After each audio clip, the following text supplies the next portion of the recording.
मथुरा में आए तो खेमसर नाम के ग्वालिन को चेताए और सत उपदेश दे करके भक्ति का मार्ग बताए, नाम पान दिए।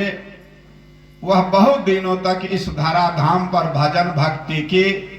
सदगुरु कबीर साहब की आरती उतारी उन्होंने, खेमसरे चौका पान ली, नाम पान लेकर के तन मन धन से सदगुरु के शरण में समर्पित हुई और अंत में सदगुरु कबीर उसको सतलोक भेज दिए। त्रेता में सदगुरु कबीर साहब लंका गए, रावण के द्वार। भाट विचित्र को सदगुरु कबीर साहब ने अपना शिष्य बनाया और रावण की पत्नी मंदोदरी को भी उन्होंने अपनी शिष्या बनाई। उसको भी भक्ति मार्ग के द्वारा ज्ञान भक्ति दिए, नाम पान दे करके सदगुरु कबीर उसको भक्ति करने के लिए कहा। रावण को भी मंदोदरी ने काफी शिक्षा दी, चेताने का प्रयास की, लेकिन रावण मंदोदरी की बात नहीं माना और अंत में वह जो है लंका का, सोने का लंका को नाश करवा दिया। सदगुरु कबीर की भजन भक्ति से प्रभावित होकर के उन्होंने भजन भक्ति की, नाम की जाप की और अंत में सदगुरु कबीर ने अपनी दया और कृपा से मंदोदरी और भाट विचित्र को भी सतलोक को पधारे। त्रेता में सदगुरु कबीर घर बांध हो गए। जहां का राजा चंद्र विजय था और उसकी पत्नी इंद्रमती थी। चंद्र विजय जब सोया हुआ था तो उसको नाग आया डसने के लिए। उसको क्या कहते हैं, इंद्रमती को सांप डस भी लिया, लेकिन सदगुरु को कबीर साहब को पुकारी, कहा कि हे सदगुरु, हमको तो काल पकड़ लिया है, सांप डस लिया है, आप आइए और मुझे इस दर्द से छुटकारा दिए। सदगुरु कबीर साहब उसको इस दर्द से छुटकारा दिए और उसको भी नाम पान दे करके सतलोक पढ़ाए। सदगुरु कबीर जब कलयुग में गगन मंडल से उतरे, सतगुरु सत्य कबीर अजलज माही पौरहन किए, सब पीरन के पीर। सदगुरु कबीर जब कली काल में पानी से पैदा नहीं, स्वसा नहीं शरीर, अन्न आहार करता नहीं, ताका नाम कबीर। कक्का केवल नाम है, बब्बा ब्रह्म स्वरूप, अरारा सब में रम रहा, ताका नाम कबीर। सदगुरु कबीर साहब जब काशी लहरतारा धाम में 1455 ईस्वी में सोमवार के दिन जब उसका इस धराधाम पर अवतार हुआ, प्रकट हुआ और अपने पंथ मानव धर्म का प्रचार प्रसार करने लगा, तो सदगुरु कबीर के शरण में आया। छत्तीसगढ़ का 56 करोड़ का संपत्ति का मालिक था धर्मदास। जब सदगुरु कबीर साहब का भजन भक्ति करने लगा धनी धर्मदास जी, तो आमीन भी उसके शिष्या बन गई। और धनी धर्मदास जी को जब सदगुरु कबीर साहब ने वैराग का उत्पन्न दिया, वैराग का शिक्षा दिया, तो वह वैराग का शिक्षा लेकर के उसको वैराग जब उत्पन्न हो गया, काम क्रोध लोभ मोह अहंकार तृष्णा जब समाप्त हो गई, तो सदगुरु के शरण में उन्होंने अपना सारा संपत्ति चढ़ा दिया। वैराग जब उत्पन्न हो गया तो सदगुरु कबीर ने कहा कि ए धनी धर्मदास, ये 56 करोड़ की संपत्ति मैं लेकर के क्या करूंगा, तुम धर्म के प्रचार में लगा दो। तो उत्तर दिशा में सदगुरु कबीर साहब का प्रधान शिष्य धनी धर्मदास जी सदगुरु कबीर का झंडा लेकर के प्रचार करने के लिए उत्तर दिशा में निकला। जागू भागू रैदास भी सदगुरु कबीर साहब का प्रिय शिष्य था, जो पूरा पश्चिम और दक्षिण की दिशा में प्रचार प्रसार करने के लिए गया। तो आइए भक्तों, अब आप लोगों को मैं इंद्रदमन राजा का एक ज्ञानवर्धक कहानी सुनाऊंगा। आप लोग उसको ध्यान पूर्वक सुनिए। एक बार सब लोग जयकार लगाई, बोलिए सदगुरुदेव की, बंदी छोर कबीर साहेब की, गुरु महाराज की जय।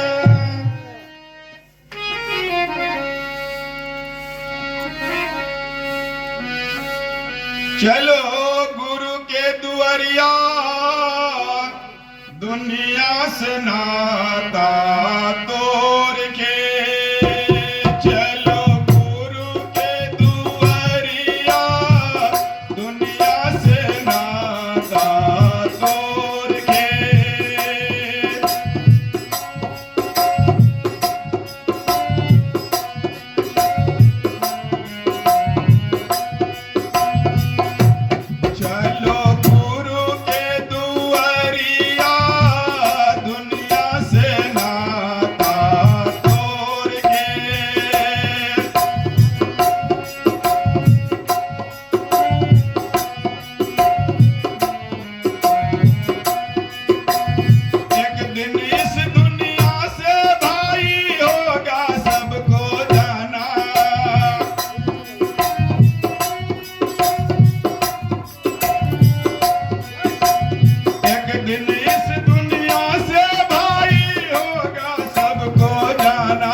इंद्र दमन राजा रात्रि में जब सोया हुआ था,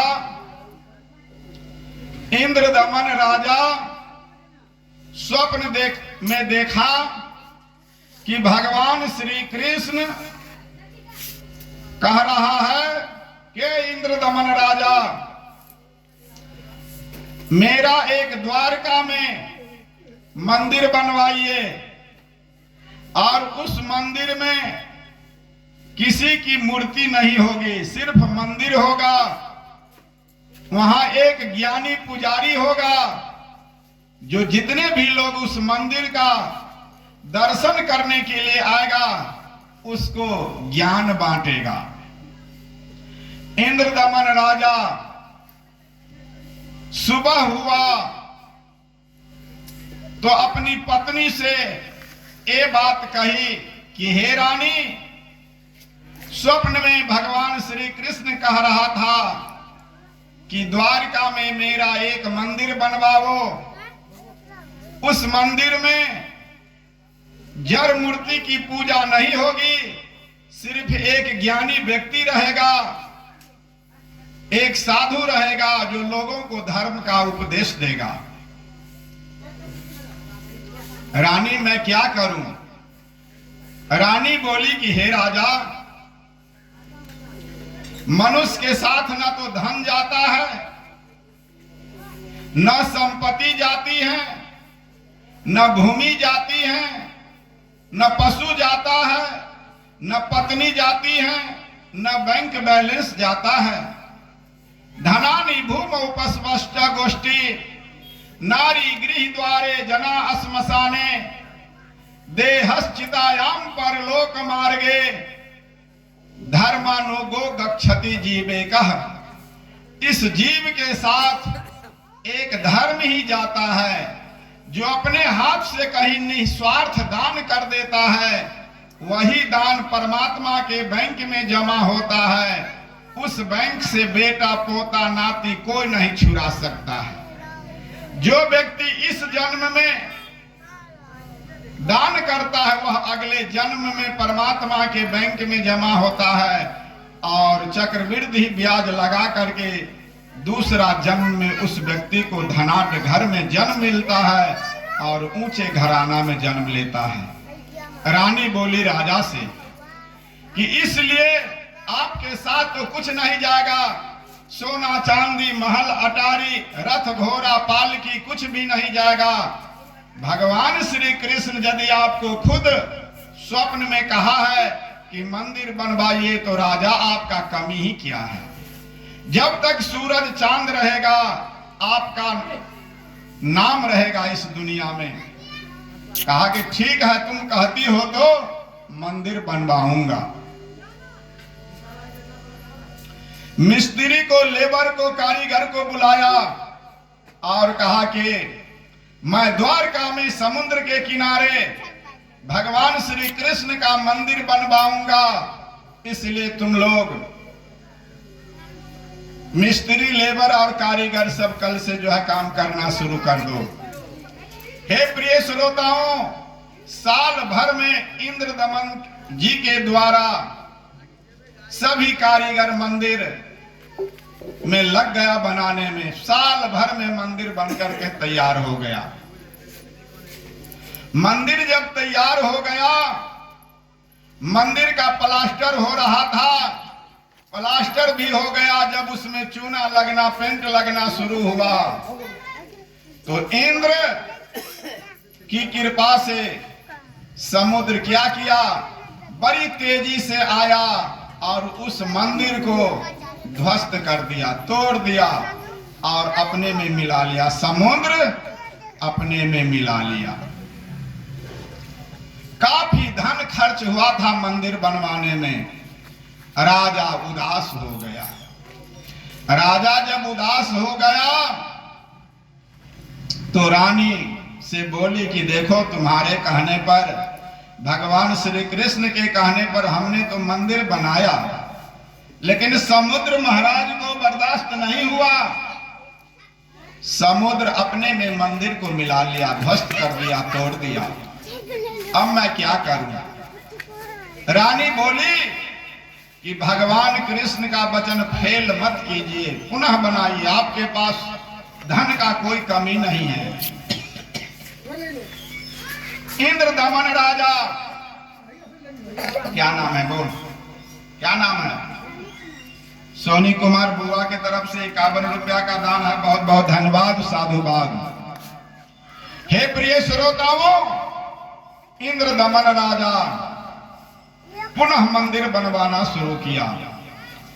2 बरस लग गया मंदिर बनवाने में। 2 बरस में मंदिर जब तैयार हो गया, डेंटिंग पेंटिंग भी हो गया, एक पुजारी भी उपदेश देने के लिए वहां रखा गया। लेकिन रात्रि में समुद्र काफी तेजी से, वेग से आया और उस मंदिर को ध्वस्त कर दिया, समुद्र में मिला दिया। जितना धन था, राजा को सारा धन मंदिर में ही बनवाने में खर्च हो गया। राजा के पास अब कोई धन नहीं था जो मंदिर बनवावे। तब राजा बड़ा अफसोस करने लगा, निराश हो गया राजा कि मेरे पास जितना धन था, सारा धन मंदिर बनवाने में खर्च हो गया। अब मेरे पास इतना साहस कहाँ, इतना हिम्मत कहाँ, इतना धन कहाँ जो मंदिर बनवाऊं। भगवान श्री कृष्ण का वचन तो हमने पालन किया, लेकिन समुद्र नहीं बनने देता है, तो हम क्या करें। सदगुरु कबीर एक दिन साधु के भेष में आया और उस नगर में आया जहां इंद्रदमन राजा रहता था। सदगुरु कबीर जब इंद्रदमन राजा के दरवाजे पर आया तो राजा नहीं था, रानी अपने मंत्री सिपाही के साथ बातचीत कर रहे थे। उसी समय साधु भेष धारण करके सदगुरु कबीर का आगमन हुआ। रानी साधु जान करके चरण पर छालन किए, चरना अमृत लिए, पूरे भवनों में सींचे और कहा कि हे महात्मा जी, आपका मुंह सूखा हुआ है, आप भोजन में क्या लेंगे, क्या करेंगे भोजन, मैं झट से तैयार कर दूंगी। लेकिन सदगुरु कबीर ने कहा कि हे बेटी, यह काया पानी से पैदा नहीं, स्वसा नहीं शरीर, अन्न आहार करता नहीं, ताका नाम कबीर। यह देखने मात्र से तुम्हें 5 तत्व का पुतला लगता है, मैं कुछ अन्न जल ग्रहण नहीं करता। कहा कि बाबा कोई आदेश है, कोई सेवा है तो कहिए, मैं सेवा के लिए तैयार हूं। सदगुरु कबीर ने कहा कि हमने सुना है कि राजा इंद्रदमन 2 बार मंदिर बनवाया द्वारका में, लेकिन मंदिर नहीं बना। तुम मुझ पर विश्वास करो, इस बार तुम मंदिर बनवाओ। मंदिर निर्माण से पहले जहां तुम मंदिर बनाओगे उसके आगे जिधर से समुद्र आएगा तोड़ने के लिए, उस मंदिर से कुछ दूरी पर तुम एक चबूतरा बनवाओ। जब वहां एक खंती मैं गाड़ देता हूं, उस खंती से आगे समुद्र नहीं आएगा मंदिर को तोड़ने के लिए। रानी बोली कि हे महाराज, हे साधु, हे त्रिलोकी भूत भविष्य के जाननहार, मेरे राजा इंद्रदमन 2 बार मंदिर तो बनाया, लेकिन सारा धन मंदिर बनवाने में ही खर्च कर दिया। अब राजा के पास इतनी शक्ति कहां, इतना धन कहां, इतना बल कहां, इतना ताकत कहां, इतना हिम्मत कहां जो मंदिर बनवाएगा। कबीर साहब ने कहा कि हे रानी, तुम्हारे पास मैं धन तो देख रहा हूं। कहा कि नहीं बाबा, कहीं मेरे पास धन नहीं है। कहा कि तुम्हारे गले में, नाक कान में, पैर में, बाह में ये जो सोना चांदी का आभूषण है, यह आभूषण बेच दो और बेच करके तुम भगवान श्री कृष्ण का वचन को पालन करो और पालन करके तुम मंदिर बनवाओ। बैठिए। हे प्रिय श्रोताओं, राजा आया। राजा आया तो रानी सारी बात राजा से कही।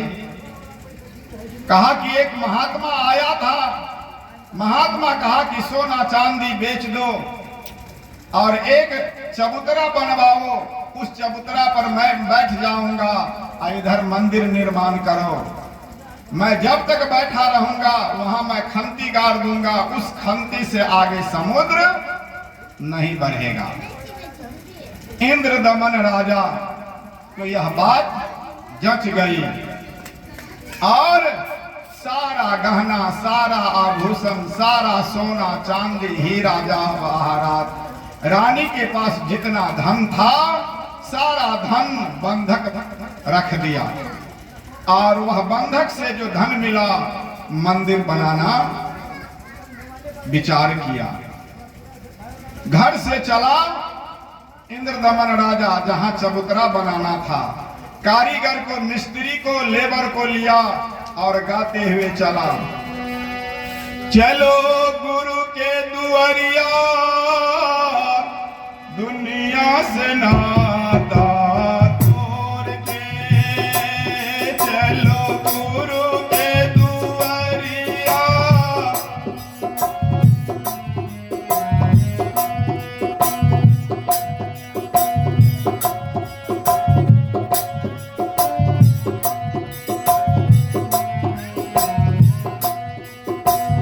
एक दिन इस दुनिया से भाई होगा सबको जाना।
पकड़ के माता रोबे, बाह पकड़ के भाई।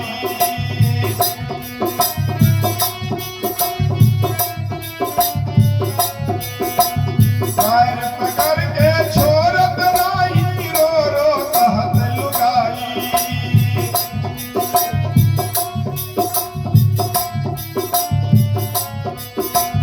पैर पकड़ के छोड़त नाही, रो रो कहत लुगाई।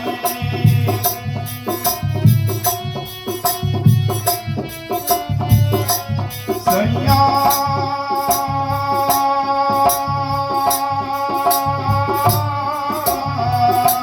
सैया मत जाय अकेले, नाती चदरिया मोर के।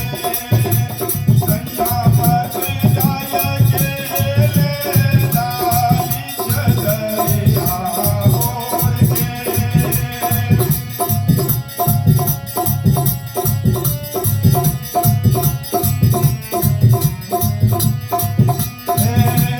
चलो गुरु के दुआरिया, दुनिया से नाता तोड़ के।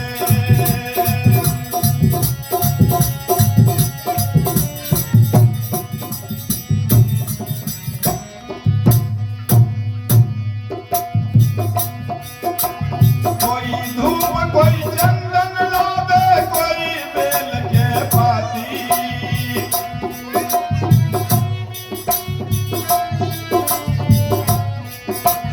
कोई धूप कोई चंदन लावे, कोई बेल के पाती।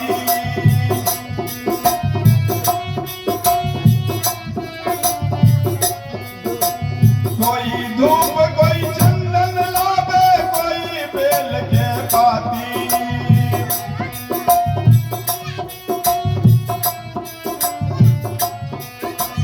जीते जी सब स्वार्थ के साथी, कोई नहीं संघाती।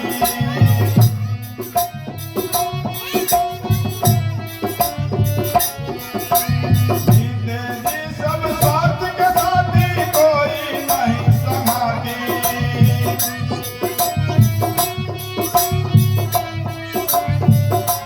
मोहे चिता पे सुलाए, मोहे चिता पे सुलाए, ऊपर से लगारिया टोर के। मोहे चिता पे सुलाए।